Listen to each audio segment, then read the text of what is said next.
Right on time for breaking today. Good evening from where you're watching us from. My name is Joel Church and our sign language interpreter is Michael Maithia. We have a lot in line for you and these are our top stories. Deputy President William Ruto responds to Raila's call for political stability, saying it's meaningful if it's not about leaders sharing power. Ati Naivasha wanaenda kupanga vile watagawana vyeo na vile watagawana mamlaka. Hiyo mimi nawaambia ni sawa. A Kiambu bishop joins the rest to succeed President Uhuru Kenyatta in the 2022 general elections. The civil society has hit out at MPs for rejecting election campaign financing limits gazetted by IEBC.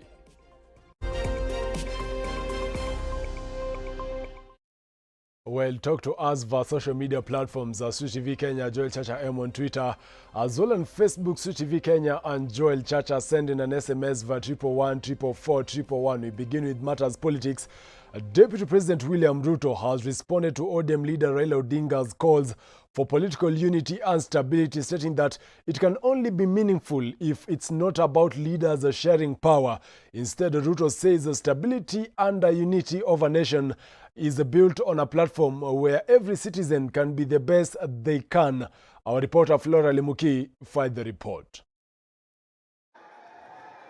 Deputy President William Ruto has yet again defended his bottom-up economic approach while relating it to biblical teachings in Psalms chapter 113, verse 7 to 8. Bottom up iko katika Biblia. Mnanielewa? Nataka uende usome Zaburi. Psalms. Hebu andika alafu ndio uende usome, usifanye makosa. Psalms 113 verses 7 and 8.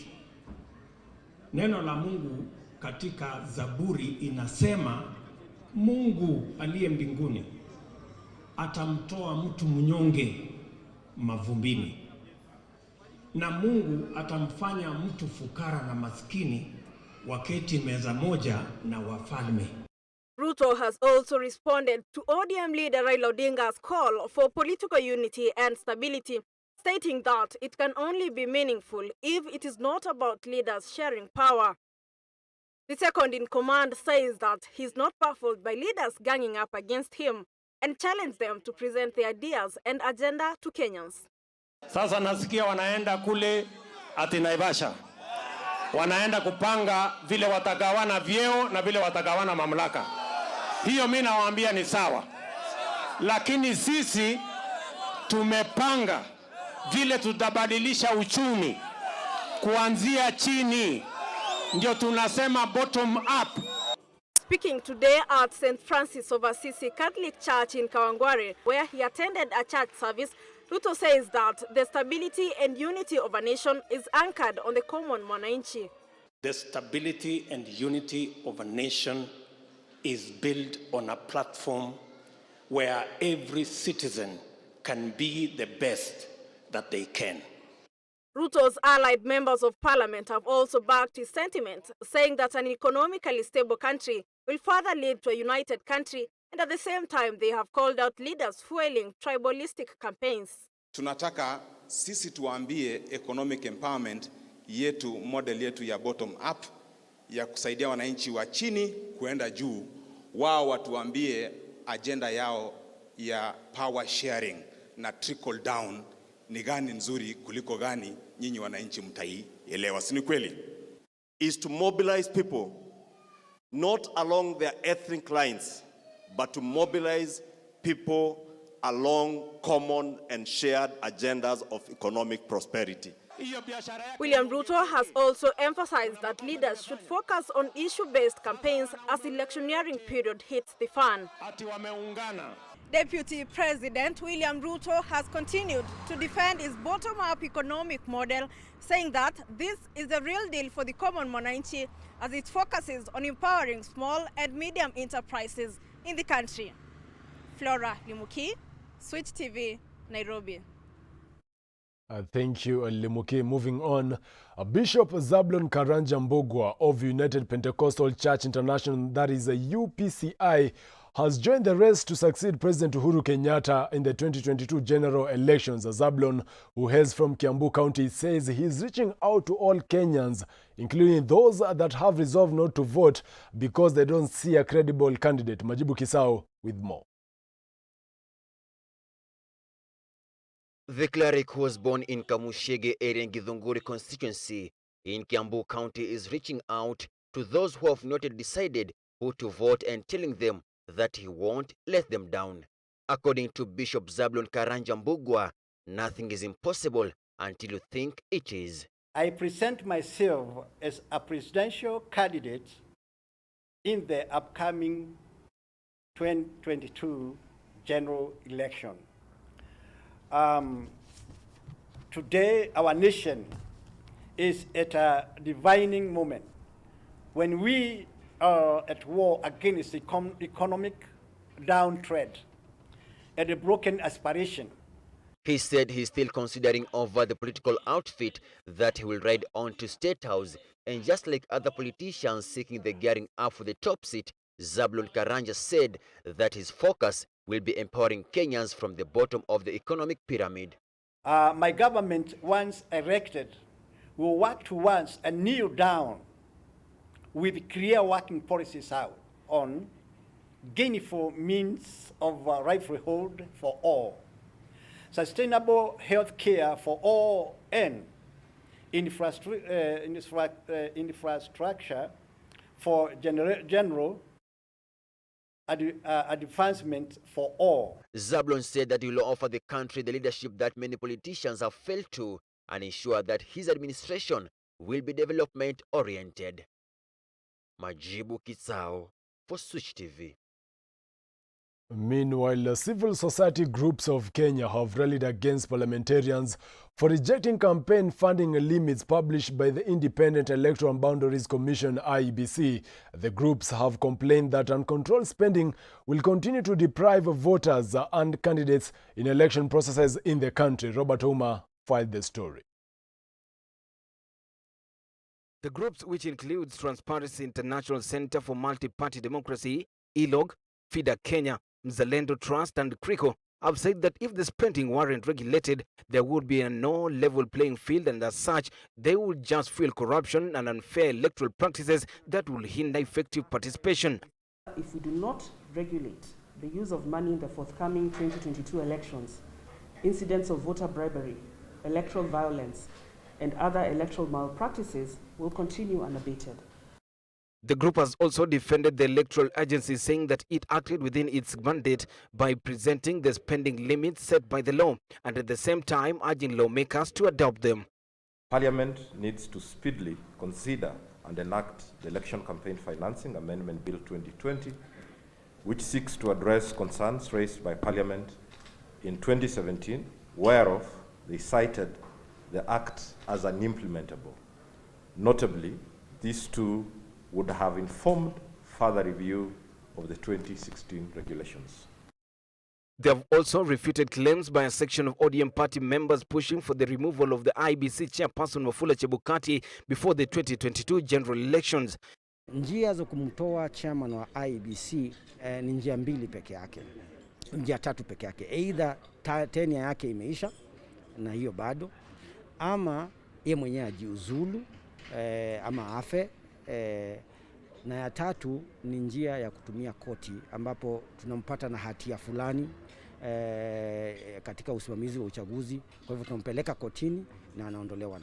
IEBC has limited spending and contribution limits in accordance with the Constitution, the IEBC Act 2021 and the Election Campaign Finance Act of 2013. Following the arguments brought about by the civil societies in the country, the nation would only achieve free and fair elections if the commission and all aspirants will tame their financial expenditures during the campaign before the 2022 general elections. Robert Ouma, Switch TV in Nairobi. A section of legislators from Kakamega County have strongly opposed the proposal by ODM MPs to remove the current IBC chairman Wafula Chebukati from the Independent Electoral and Boundaries Commission IBC in office a year before the general election. Take a look. I want to tell you, the Luhya nation, I'll not always be there. I'm saying no to that agenda. Kwa sababu Raila ako na agenda mbaya sana na sisi. Siku mbili after being declared by Uhuru kwamba Raila ndio atakuwa candidate wake, Raila amesema anataka kumwachisha chairman wa IEBC Wafula Chebukati kazi. Raila, you will not sack Chebukati kazi yake. You are a nobody in government. You are an ordinary member of the public like me. Kirigila Commission inasema you cannot change a chairman of an independent commission such as IEBC kama bado mwaka mmoja kwa election. Tutawaambia no, na hiyo haitabadilika. Chebukati haendi mahali popote. Away from matters politics, the livelihood of Kenyan pastoralists is threatened by severe drought, with Isiolo County suffering most heavily. As Judy Akinyi reports, many pastoralists are forced to walk long distances and dig at least half meter into earth before reaching groundwater, while education of local students has also been affected as parents move their families in search of more arable land. A severe drought in Kenya is threatening the livelihoods of local pastoralists, Isiolo County being the most affected by the current drought. Many pastoralists in the region are not only forced to travel long distances to get water, but also dig at least half a meter into the earth before they reach any groundwater. Local pastoralist Nasawal Omgoi travels 20 kilometers with her livestock every 2 days to get water, a situation she says is unsustainable.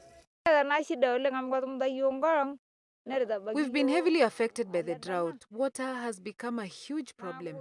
The place we live is quite far from the stream where I get water from. So for now, we don't have any hope for rainfall. I don't know how we and our livestock are going to survive.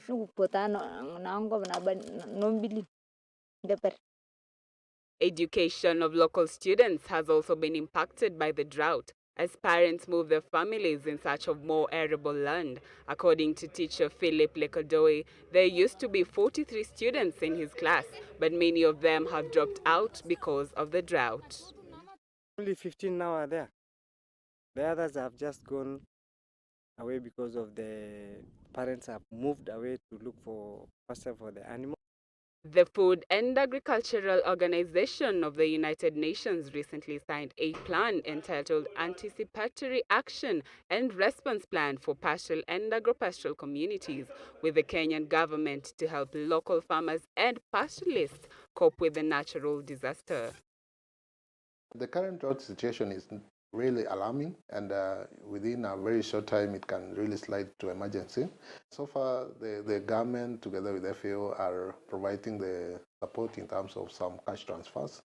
We are also working on some of the intervention through vaccinations and deworming activities to protect the livelihoods of the individuals in the communities. Kenya is warning of a looming drought in 10 counties that have been battling desert locusts in the past 1 year. Devolution Cabinet Secretary Eugene Wamalwa issued a drought alert in Kilifi, Garissa, Isiolo, Mandera, Samburu, Tana River, Wajir, Lamu, Marsabit, and Turkana counties. Judy Akinyi, Switch TV. Well, we are due for a short commercial break, but before that, today Kenya has recorded 789 new COVID-19 cases. This means that the positivity rate is now 14.4%. Stay safe. Of course, take care of each other. For now, we take a short commercial break. We'll be back with more. Stay tuned.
Welcome back to Breaking Today. My name is Joel Church and our sign language interpreter is Michael Maithia. Now, due to the COVID-19 pandemic, party members and organizers of the Malindi District Cultural Association say that this year's Mekatilili wa Menza Festival will be different, as they would not go to Shakahola, where Mekatilili attacked British colonialist Arthur Champion. Instead, the Kaya leaders began conducting prayers at the Uhuru Gardens in Malindi town, where there is a statue of Mijikenda heroine. Sazamunga with more. It was pomp and color at the annual Mekatilili wa Menza Festival to commemorate the heroine who led the Mijikenda in fighting against the British colonialists. Both men and women, dressed in full traditional regalia, attended the ceremony.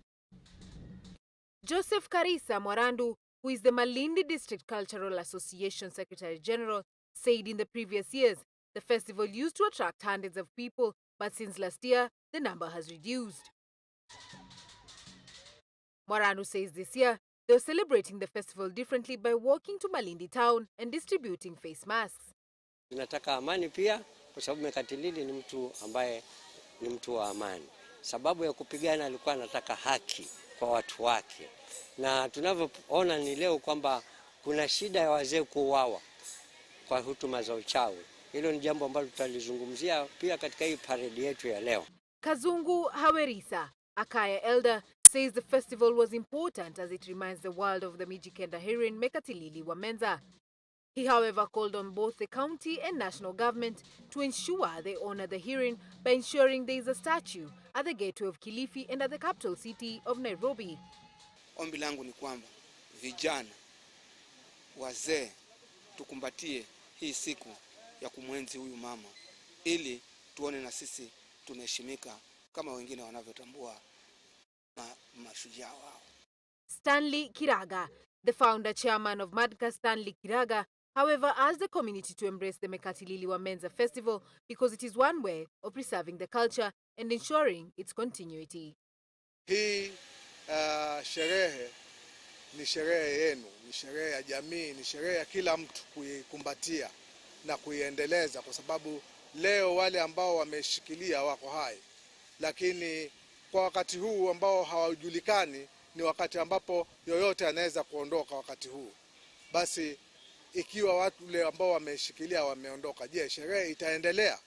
Na je, kujiuliza ni kwamba wale ambao wanajaribu kuhifadhi utamaduni leo wakaacha kuhifadhi, kutakuwa na pengo lolote katika jamii? A call has however been made to the Mijikenda community to maintain their traditions and cultures. Sazamunga, Switch TV. Elsewhere, residents of Bonchari constituency in Kisii County have demonstrated over poor state of health facilities in the area. Irate residents who took it to streets claim that people are dying in facilities without any help since there are no drugs in the facilities. Led by Jospat Nyakina, the residents added that measures to contain COVID-19 virus spread are not observed in all the hospitals in Bonchari, such as providing water and soap as strategic points for hand washing, despite the spirited efforts by the Ministry of Health to contain the fast-spreading virus. Carrying twigs and placards with the protest messages to the concerned authorities, the residents gave an example of Yabe, the sub-county referral hospital, where both male and female plus women in labor share a ward.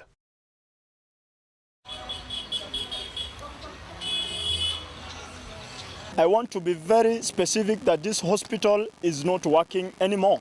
The hospital, since that we are in the the COVID-19 pandemic, but the hospital does not provide equipment like now where to sanitize the water and the water view. So we want to request the Ministry of Health to intervene strongly, because this is the only referral hospital that we have in Bonchari, but it is going into a very deplorable state.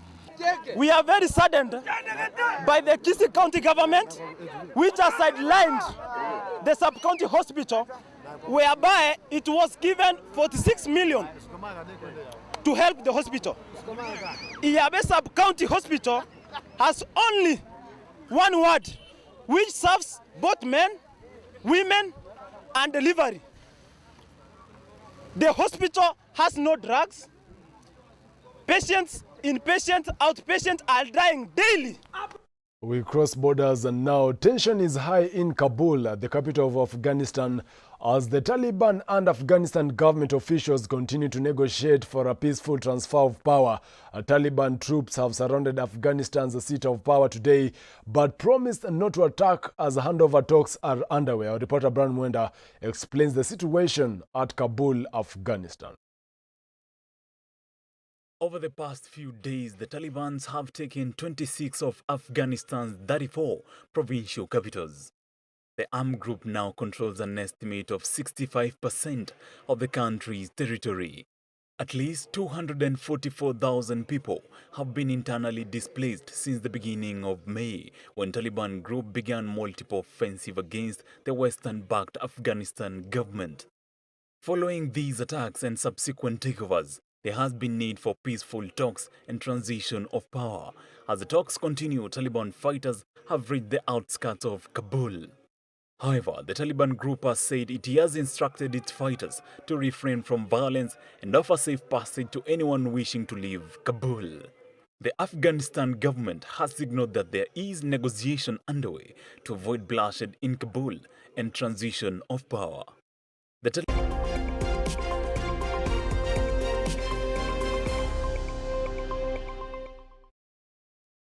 Many thanks for staying with us. My name is Cedric Oronje and it's a good day for sports. To start us off, Africa middleweight champion Rayton Okwiri has knocked out Colombia's Fidel Monterosa Munoz in round 2 of a scheduled 8-round non-title fight in Poland, Mainz in America, to stretch his unbeaten record to 7 fights, 5 knockouts and 1 draw. The Kenya 2016 Olympic quarter-finalist was in a no-nonsense mood, taking the fight to his opponent, who made 3 trips to the canvas after being caught with left punches, forcing the referee to save a punch-drunk Munoz.